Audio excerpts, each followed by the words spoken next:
Muy bien, queridos hermanos y amigos, nuevamente aquí para analizar algunos versículos más, sobre todo del libro de Apocalipsis o la revelación que fue revelado a Juan en esta tarde para poder analizar juntos un término que en la Biblia ha generado mucha confusión y que también ha servido de base para el antisemitismo, es decir, el odio hacia el pueblo de Israel de parte de personas que supuestamente son creyentes. Y el término al cual me estoy refiriendo es la sinagoga de Satanás. Les invito a abrir sus Biblias, la palabra de Dios. En Apocalipsis, este término aparece en Apocalipsis 2.9 y en Apocalipsis 3.9. En Apocalipsis 2.9 dice así la palabra del Señor: Yo sé tus obras y tu tribulación y tu pobreza, pero tú eres rico, y la blasfemia de los que se dicen ser judíos y no lo son, mas son sinagoga de Satanás.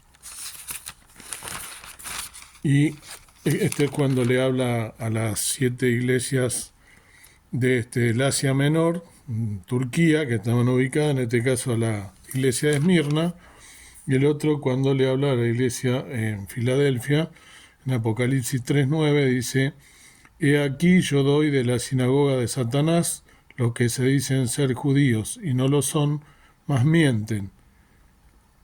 He aquí yo los constreñiré a que vengan y adoren delante de tus pies y sepan que yo te he amado. Esto es lo que dice la palabra del Señor en estos dos versículos.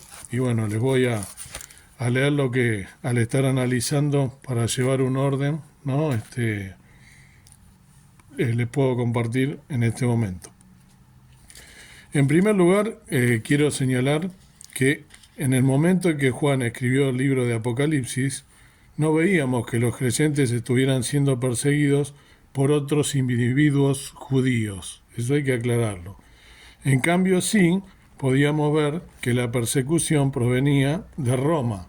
Es decir, que no se trataba de que los judíos estuviesen persiguiendo a los creyentes judíos y o a los creyentes que no eran judíos, sino que era Roma o un imperio gentil quien perseguía a los creyentes, ya que se oponía a la fe que profesaban acerca del Mesías de Israel. Juan escribía este libro en la isla griega de Patmos. ¿Y qué era lo que estaba haciendo allí Juan?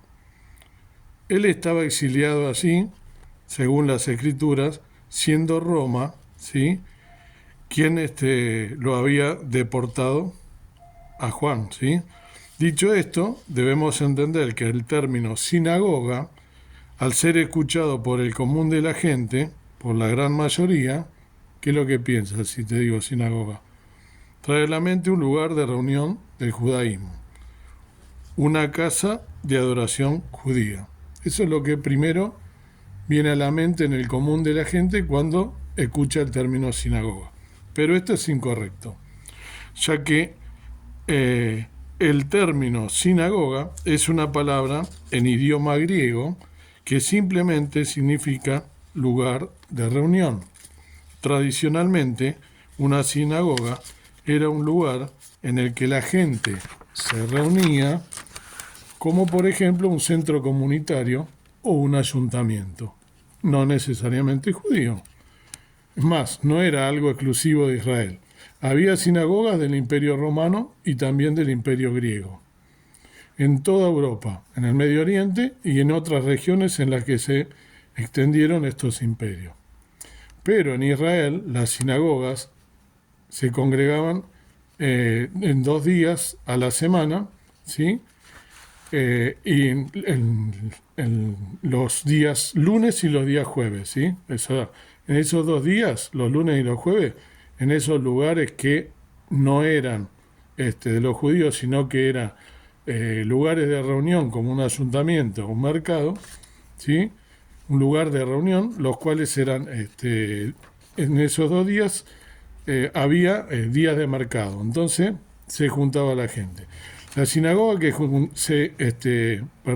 la sinagoga que funcionaba para una gran variedad de propósitos, durante esos 2 días, los lunes y los jueves, cuando el mercado funcionaba, a cierta hora ocurría una interrupción y las personas que tenían una fe religiosa del judaísmo se reunían allí para leer la Torá.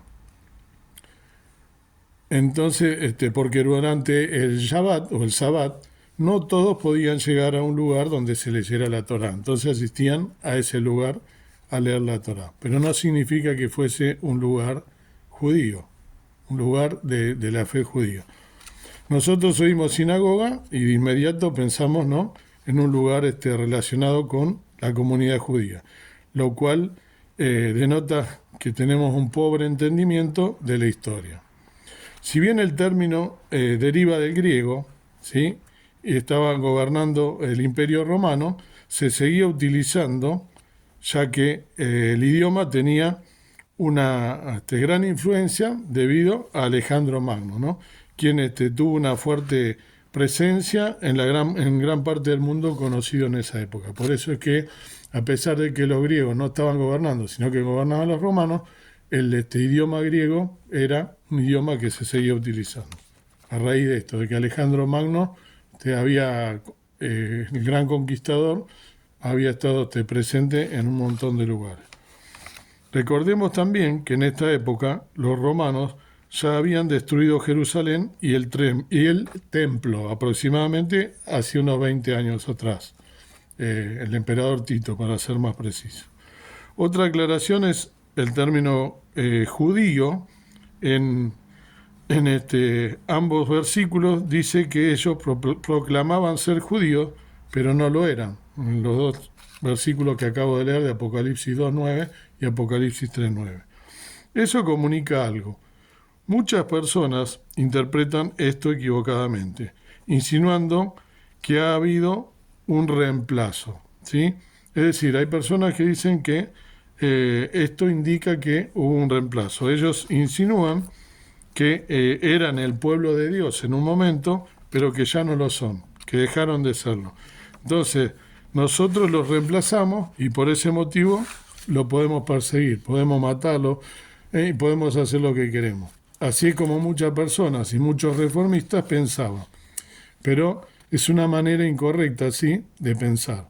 El término judío está en su inicio, aparece por primera vez en la Biblia, mencionado en el libro de Génesis, capítulo 29, versículo 35. Cuando nació un bebé, al que nombraron Yehudá, ¿sí?, así se pronuncia en hebreo, así es como lo pronuncian los judíos, y cuyo significado es dar gracias, y es este término utilizado para alabar y agradecer a Dios. Vamos a leer este versículo en Génesis, el primer libro de la Biblia, 29, 35. Dice así la palabra de Dios, Génesis 29, 35. Y concibió otra vez y parió un hijo y dijo: esta vez alabaré a Jehová. Por esto llamó su nombre Judá y dejó de parir. Se está refiriendo a, ustedes recuerdan que Jacob tuvo dos mujeres, una era Raquel y la otra era Lea. En este caso Lea tiene 4 hijos. Este es el cuarto hijo y este cuarto hijo le llama Judá o Yehudá, como leí, que es como se pronuncia en hebreo. Después recuerden que va a haber una de las tribus de Israel, ¿sí?, que se va a llamar justamente Judá, y después va a pasar a ser inclusive las 2 divisiones grandes que va a haber en Israel, ¿no?, hasta el día de hoy, ¿no?, que va a tener por un lado lo que es Judá y por otro lado, o sea, el reino del sur, y por otro el del norte. Bien, entonces las personas que se reúnen en edificios son parte del Imperio Romano, de su liderazgo, ¿sí?, local en ciertos lugares. Estos supuestos judíos, ¿sí?, que mencioné cuando leímos los 2 pasajes en Apocalipsis, estaban persiguiendo a creyentes. Y esas sinagogas administradas por los romanos hacían esta terrible persecución. Entonces los judíos decían que su persecución no venía únicamente de individuos. Recordemos, queridos hermanos y amigos, que la Biblia dice que tenemos una guerra espiritual, que no tenemos una lucha contra carne y sangre, sino contra principados y potestades, ¿sí? Contra señores, bueno, potestades en los aires, ¿no? Por eso ellos llamaban a estos lugares sinagogas de Satanás.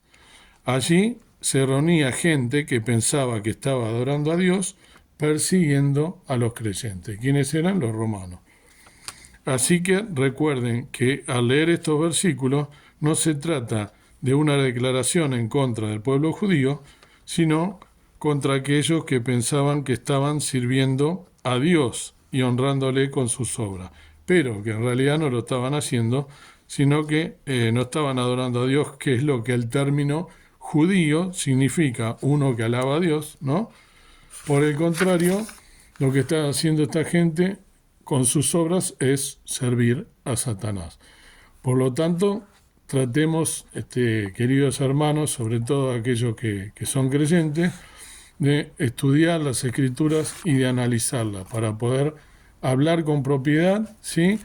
Como digo siempre, y no repetir las cosas porque me la dijeron así, o pensar en una sinagoga y ya automáticamente pienso en los judíos, y más si le tengo un odio antisemitista que proviene muchas veces de esto porque estamos mal informados. Recordemos que en realidad Israel sigue siendo el pueblo de Dios, y en los últimos tiempos vamos a ver que por más que quieran perseguir a Israel, todo aquel que se ponga en contra de Israel, esto lo dijo Dios, ¿sí? Ya cuando habló con Abraham, ¿no? Que lo iba a bendecir y que le iba a dar una simiente que iba a ser incontable, ¿no? A lo largo de la tierra, lo iba a bendecir, y luego voy a bendecir a los que te bendicen y maldeciré a los que te maldicen. Entonces esto hasta el día de hoy se ha cumplido de esa manera, y Dios no dejó de tener su mano, su protección sobre el pueblo de Israel, todo lo contrario. Fíjense que está rodeado de enemigos y sin embargo no lo pueden destruir, ni lo van a destruir. Israel va a seguir estando porque Israel es el pueblo elegido de Dios, y tenemos que tenerle amor al pueblo de Israel y no odio, y menos odio infundado que viene porque la gente está desinformada y porque la gente simplemente repite como loro, hay que matar a los judíos, porque sí, nada más. Entonces, bueno, siendo creyente no podemos tenerle odio a Israel, porque si no, no sé qué clase de creyentes son. Bien, dicho esto, para finalizar vamos a tener una palabra de oración más, y Dios quiera que podamos meditar y analizar todas las cosas a la luz de la palabra de Dios.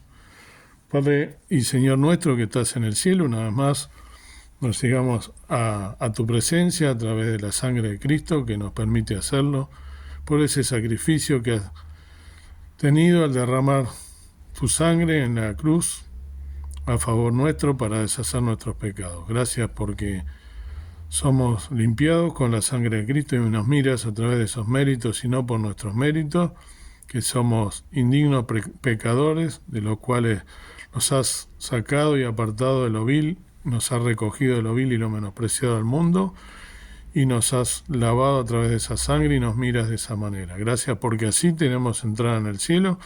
Gracias porque podemos estar analizando a la luz de las Escrituras cada palabra que nos has dejado escrita, que podamos tener la sabiduría y sobre todo la humildad de poder estudiar tu palabra, pidiendo la guía del Espíritu Santo para poder de esta manera cumplir con lo que nos has dejado encomendado en las Sagradas Escrituras, que son para estudiarla, que son para escudriñarla, que son para reverenciarla, y la mejor manera que podemos hacerla es todos los días abriéndola y analizándola y pidiendo tu guía y tu protección que nos dé sobre todo sabiduría y humildad para hacerlo. Gracias por todo.